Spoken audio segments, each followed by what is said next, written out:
यदि आपकी भी इच्छा है लोक प्रशासन के बारे में ढेरों जानकारियां प्राप्त करना, लोक प्रशासन के अंदर करियर बनाना, तो आइए हम आपका अभिनंदन करते हैं राजकीय महाविद्यालय उखलाना में। समस्त हरियाणा में एकमात्र ऐसा महाविद्यालय जहां आपको लोक प्रशासन से संबंधित न केवल जानकारियां दी जाएंगी बल्कि आपके भविष्य को तराशा और संवारा भी जाएगा। नमस्कार, मेरा नाम है कृष्ण और आज हम हैं गवर्नमेंट कॉलेज उखलाना में। अब गवर्नमेंट कॉलेज उखलाना में एकमात्र ऐसा कॉलेज है जहां आप एमए पब्लिक एड कर सकते हैं। हमारे पास ये सुविधा है, आप इसका फ़ायदा उठा सकते हैं। आस पड़ोस के जितने भी हमारे विद्यार्थी हैं, आइए गवर्नमेंट कॉलेज उखलाना से जुड़िए।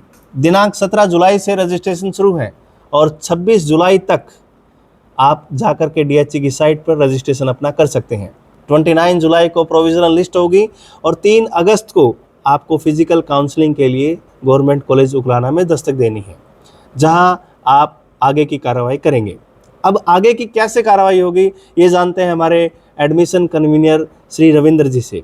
सबसे पहले रविंद्र जी, आपका हार्दिक अभिनंदन है। सर, ये बताइए कि बच्चे जब फिजिकल काउंसलिंग के लिए आएंगे तो उनको क्या क्या करना होगा, क्या प्रोसेस होगा? जैसे कि सर अभी आपने बताया कि इनकी लास्ट डेट 26 जुलाई तक है, तो विद इन डेट अगर बच्चे आते हैं तो उनको कोई किसी भी प्रकार का फ़ाइन देना नहीं पड़ेगा उनको। तो एक तो फाइन से बचेंगे और फर्स्ट कम फर्स्ट सर्व के अकॉर्डिंग लगाए तो पहले आएंगे तो एडमिशन आसानी से हो पाएगा। फिजिकल काउंसलिंग में हो सकता है कि एडमिशन ना भी हो, क्योंकि हरियाणा में एकमात्र ऐसा कॉलेज है जहाँ पर एमए पब्लिक एड। सर, बच्चे गवर्नमेंट कॉलेज उखलाना को क्यों चुने आने के लिए, क्या क्या फैसिलिटीज़ यहाँ पर हैं? हाँ, तो एक तो मैं ये बात कहना चाहूँगा कि पूरे हरियाणा राज्य के अंदर एकमात्र कॉलेज है जहाँ पर एमए इन पब्लिक एडमिनिस्ट्रेशन है, तो एकमात्र कारण तो ये है जी। दूसरा, ये ग्रामीण एरिया में होने के बावजूद भी शिक्षा के क्षेत्र में बहुत एडवांस जी लेवल के ऊपर है। और यहाँ लास्ट टाइम का भी जो है पास परसेंटेज जो है बहुत अच्छा रहा, 90+ के लगभग गया। और स्टाफ की भी व्यवस्था है, हमारे पास 2 स्टाफ मेंबर हैं, डॉक्टर चंदन जी और डॉक्टर सुनीता जी। तो बहुत अच्छे से वो टीच कर रहे हैं बच्चों को। हमें लगता है कि अभी फर्स्ट ईयर कंप्लीट हुआ है, सेकंड ईयर तक आते आते 20 या 30% बच्चों का नेट जेआरएफ भी क्वालिफाई रहेगा। और महाविद्यालय के अंदर लाइब्रेरी की व्यवस्था है जी, बच्चे उसका भरपूर प्रयोग करते हैं जी। अगर कोई बच्चा कल्चरल एक्टिविटी में पार्टिसिपेट करना चाहता है तो कल्चरल की हमारे पास एक कमेटी है, बच्चे उसमें स्टेट लेवल के ऊपर, नेशनल लेवल के ऊपर जा सकते हैं, स्पोर्ट्स के अंदर बच्चे जा सकते हैं। और बच्चों को फर्दर फ्यूचर इंटर्नशिप भी यहाँ करवाई जाती है। हाँ, एक दूसरी बात ये कहना चाहूँगा मैं कि अभी NEP 2020 नेशनल एजुकेशन प्रोग्राम जो है भारत सरकार ने स्टार्ट किया है जी। तो लास्ट ईयर से जो है अभी हमारा जो कॉलेज है गुरु Jambheshwar university of science and technology से संबंधित है जी। तो लास्ट ईयर यूनिवर्सिटी ने NEP के अंडर जो सिलेबस डिजाइन किया है, तो हमारा कॉलेज भी उसी NEP 2020 पैटर्न को ही फॉलो करता है जी। और NEP के तहत एक इंटर्नशिप का एक प्रोग्राम। तो रुझान कैसा है बच्चों का यहाँ एडमिशन में? बच्चों का रुझान हालांकि जो लास्ट ईयर अगर एमए में देखा जाए तो ठीक ठाक था अभी, क्योंकि लास्ट ईयर जो है काफ़ी एडमिशन्स हो चुके थे, बड़ी देर से इसको जो है जो कोर्स को अप्रूवल मिली थी। लेकिन अब की बार हमें लगता है कि 100% सीटें है जो इसमें फुल रहेंगी और मेरिट काफ़ी हाई जाने वाली है जी। सर, डॉक्टर चंदन हमारे साथ हैं, हम इनसे जानेंगे। चंदन सर, ये बताइए कि बच्चा एमए पब्लिक एड क्यों करे? आप पब्लिक एड की समस्त जिम्मेदारियां का यहाँ निर्वहन करते हैं, तो कौन कौन सी जॉब की अपॉर्चुनिटी रहती हैं नेट के अलावा, और बच्चा कहाँ स्कोप है बच्चे के पास एमए पब्लिक एड में? सर, सबसे पहले आप सभी लोगों का नमस्कार। मैं सबसे पहले ये बात आपसे शेयर करना चाहूँगा कि अगर हम देखें कि पब्लिक एडमिनिस्ट्रेशन पीजी प्रोग्राम, तो पब्लिक एडमिनिस्ट्रेशन पीजी प्रोग्राम सबसे पहले राजकीय महाविद्यालय उखलाना में आया और इसके लिए मैं डिपार्टमेंट ऑफ हायर एजुकेशन का बहुत बहुत धन्यवाद देता हूँ और साथ में एजुकेशन मिनिस्टर का भी मैं बहुत बहुत धन्यवाद देता हूँ। अब हम हमारी लोकल कम्युनिटी का बहुत योगदान रहा, उनके भी हम आभारी हैं कि उन्होंने बहुत महत्वपूर्ण भूमिका निभाई एमए शुरू करवाने में। हाँ सर, अगर हम देखें तो सरपंच एसोसिएशन था, उन्होंने भी काफ़ी हम लोगों की मदद की, जिसके कारण ही यहाँ पे सभी लोगों के सहयोग के कारण ही यहाँ पे एमए पब्लिक एडमिनिस्ट्रेशन आया। साथ में यहाँ के प्राचार्य और कॉलेज जो कॉलेज स्टाफ है उन्होंने भी काफ़ी सहयोग दिया। बिना इसके यहाँ पे एमए पब्लिक एडमिनिस्ट्रेशन लाना बहुत मुश्किल बात है। सर, कहाँ बच्चे के पास स्कोप है जाने का एमए पब्लिक एड के पास? अगर हम सर पब्लिक एडमिनिस्ट्रेशन में बात करें तो पब्लिक एडमिनिस्ट्रेशन में बच्चे के पास बहुत ज़्यादा अपॉर्चुनिटीज़ हैं जी। जैसे सबसे पहले अगर हम सर सेक्टर वाइज देखते हैं तो सबसे पहले अगर हम देखते हैं NGO जी, तो बच्चा एनजीओ में काम कर सकता है, खुद की एनजीओ बना सकता है, एनजीओ में डायरेक्टर के पोस्ट पे भी रह सकता है और एनजीओ के साथ वो समाज के विकास के लिए कार्य भी कर सकता है, जी सर। जिससे वो सामाजिक विकास के साथ साथ वो एक तरीके से राजनीतिक विकास भी करेगा और एक तरीके से देखा जाए तो वो आर्थिक विकास भी अपना कर सकता है। जी सर।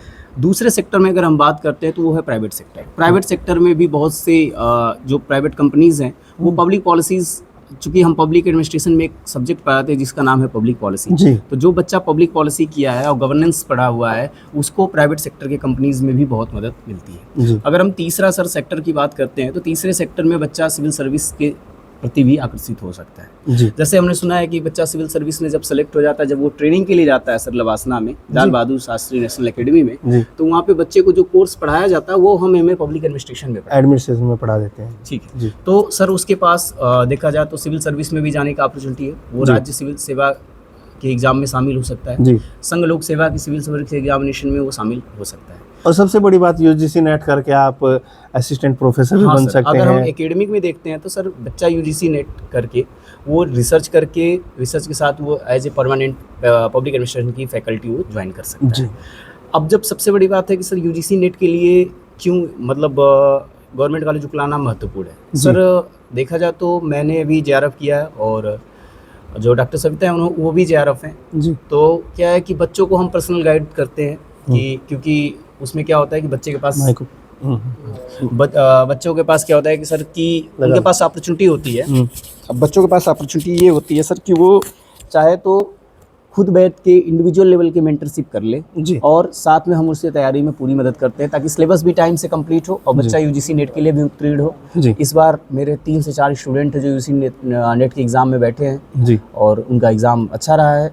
अब परिणाम होप सो अच्छा आएगा। हाँ जी सर पिछली बार एमए हमारे पास यहाँ थी, तो एमए का रिजल्ट कैसा था यहाँ पर? सर अगर हम पिछली बार का रिज़ल्ट देखें एमए का तो काफ़ी अच्छा था रिज़ल्ट सर। पिछली बार अगर देखा जाए तो हमारे यहाँ अराउंड 70% बच्चे पास परसेंटेज है जी।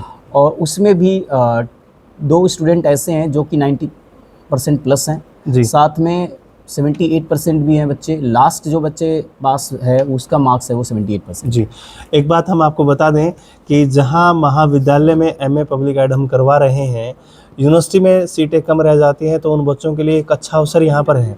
आप सुन रहे हैं, सर ने बताया 90% स्कोर, और 90% स्कोर मास्टर डिग्री में लेकर के आना, ये अपने आप में अभूतपूर्व काम है। जो यहाँ चंदन सर के दिशा निर्देशन में, डॉक्टर सविता के दिशा निर्देशन में बच्चों ने किया है, वो वास्तव में काबिले तारीफ़ है। और इसकी उपलब्धि को देखते हुए हम आपको भी आमंत्रित करते हैं कि आइए, एक अच्छा मौका है आपके पास। मिनिमम स्कोर 78% जैसे सर ने बताया, कम नहीं है, बहुत ज़्यादा है। तो सुविधाएं आपको अंदाज़ा आ ही गई होंगी। सर इसके अलावा और कौन कौन सी ऐसी स्कोप है हमारे पास पब्लिक एड में जहां बच्चा अपनी भूमिका दर्ज करवा सकता है? ये इसके अलावा उकलाना ही क्यों चुने वो पब्लिक एड के लिए? सर उकलाना इसलिए भी अच्छे ऑप्शंस है बच्चों के पास क्योंकि उसके पीछे 2-3 कारण है। सबसे पहले तो हम रेगुलर मोड में डिग्री प्रोवाइड करते हैं जी। दूसरा ये सर कि सबसे मिनिमम फीस चार्ज की जाती है। एमए में अगर देखें तो लगभग 5,000 के आसपास बच्चों की फ़ीस है जी। जो कि एक तरीके से देखा जाए तो मैं भी central university of Jamia Millia Islamia से मैंने पढ़ाई की और वहाँ पे एमए की फ़ीस पर ईयर 7,500 थी जी। तो अगर हम देखें तो यहाँ पे बच्चा कम फीस में एक एफोर्डेबल एजुकेशन उसको मिल सकता है जी। साथ में टीचर और स्टूडेंट रेशियो काफ़ी अच्छा है जी। टीचर स्टूडेंट रेशियो इसलिए भी अच्छा है क्योंकि देखा जाए तो 60 सीटें यहाँ सैंक्शन हुई है 2 फैकल्टी है तो टीचर स्टूडेंट रेशियो भी 30 के आसपास बनता है सर। जी। तो अभी आपने सर से जाना उकलाना ही क्यों चुने और एमए पब्लिक एड में क्या क्या स्कोप हो सकते हैं। वेल क्वालिफाइड स्टाफ, संख्या सीटों की पर्याप्त है, 60 सीटें हैं और आपके पास पर्याप्त अवसर हैं। तो आइए, आपका स्वागत है, हम आपका अभिनंदन करते हैं गवर्नमेंट कॉलेज उकलाना में।